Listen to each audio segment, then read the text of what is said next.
Thanks, Sebastian and Roger, for inviting me to this wonderful meeting. This is a 70-year-old lady after her right total knee done somewhere else a year later, and you can see an extreme form of a problem. This is not pure hyperextension, but it's actually a knee which is dislocated. She's walking on a dislocated knee on the right side.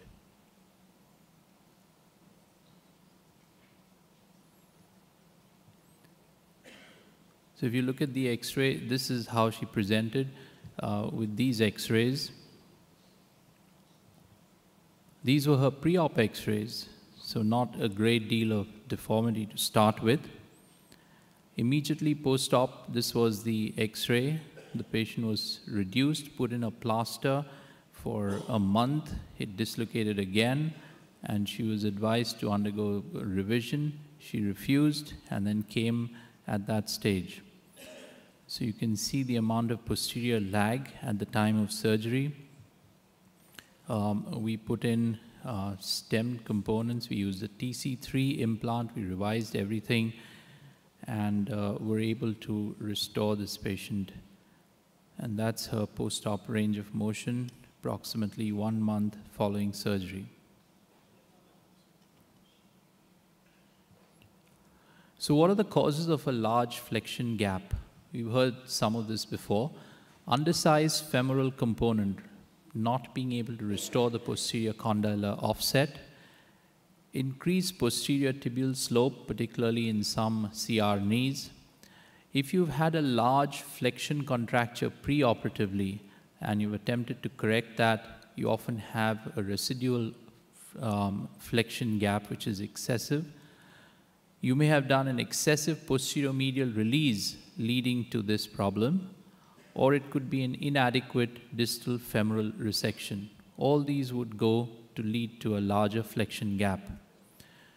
So how do you deal with this? So the most important thing is to try and visualize where the joint line is. And this is sometimes difficult because you remove these components, you sometimes have bone loss, and then you're trying to figure out how to restore all this. So you've got to try and visualize at the time of surgery where the joint line would be. So yes, you could measure these gaps, distract the bones in flexion and extension and measure the gaps. But remember that by just merely using a thicker tibial insert, that's not going to solve the problem and give you stability. This will raise the joint line and create a problem. So here you can see an extreme example where they have used a real thick insert as well as constrained, and you still have a problem. So in order to balance a large flexion gap, the key really is the femoral component. You need to slightly flex it, upsize it, and posteriorize the femoral component. You may need to use an offset stem, and you may need to use posterior augments. So the key steps to balancing the gaps are to actually assess the joint line before explantation, measure the gaps, restore the tibial plateau, then check your flexion gap, equalize the extension gap, and add constraint if the imbalance persists. So initially you've got to assess the preoperative X-rays and try and find out why this person has a massive flexion gap. You can see on the right side, somebody has used a femoral component backwards. Assess the joint line before implant removal, and we heard this in the morning. There are different landmarks that you can use. And while you're removing the implants, make sure to do a minimal soft tissue release. Do not try and expose too much because the joint will open up gradually as you remove the implants. So don't do too much, because that's going to increase your gap. Then check your gaps, and then start on the tibia. Correct the tibial slope and the height. You've already measured, you have your landmark where you should end up with your tibial component. Make sure you're not flexing it too much. And then as you prepare the femur, posteriorize your rod. So if you're going to be using a stem, go as far back as possible and try and close that flexion gap. And then when you put in your trial femur or your AP cutting block, check your flexion gap. Is that going to match your extension gap?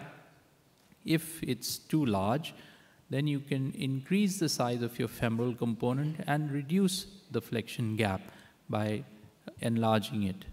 Now remember, we were talking about stems earlier, cementless versus cemented stems. So if you want a cemented stem, you can use a short one. But if you're using a cementless stem, you need a long stem. And the longer the stem, it's going to take your femoral component further anteriorly and increase your flexion gap. So be careful, especially if you have a bowed femur, don't use a very long component. So here we've used a short cemented stem, flexed it in order to close the flexion gap. Or you can use an offset stem in addition, and there are several designs of these available. And then once you established your flexion gap, you then extend the knee and equalize the extension to the flexion gap. And for this, you may need to either resect a little more bone, or more likely, you may need to put in a distal augment. And once you've got your trials in place, check that you've got your joint line relative to those references that you'd measured. You've been able to restore it to what you'd started off with. Now, use additional constraint only if that flexion gap exceeds the jump height of your PS post. So if possible, use a PS device. If the jump height is being exceeded by the gap, then you need a bigger post. So then you would use a TC3 or a VVC. An example, this is a lady, 8 years post-op, severe destruction. And here we've used a mobile bearing tray with a sleeve on the tibia, with a stem on the femur, and a TC3 insert. And that's her post-op. And only occasionally would you need to use a hinge when your gaps are so huge that even a TC3 is not able to take care of your flexion gap. Then one might need to use a hinged device. So in summary, balance first in flexion, then in extension. Use the least amount of constraint required for the situation. And in order to balance gaps, it's like building the pyramids. Balance the soft tissues, component size and placement, and lastly, use constraint. Thank you.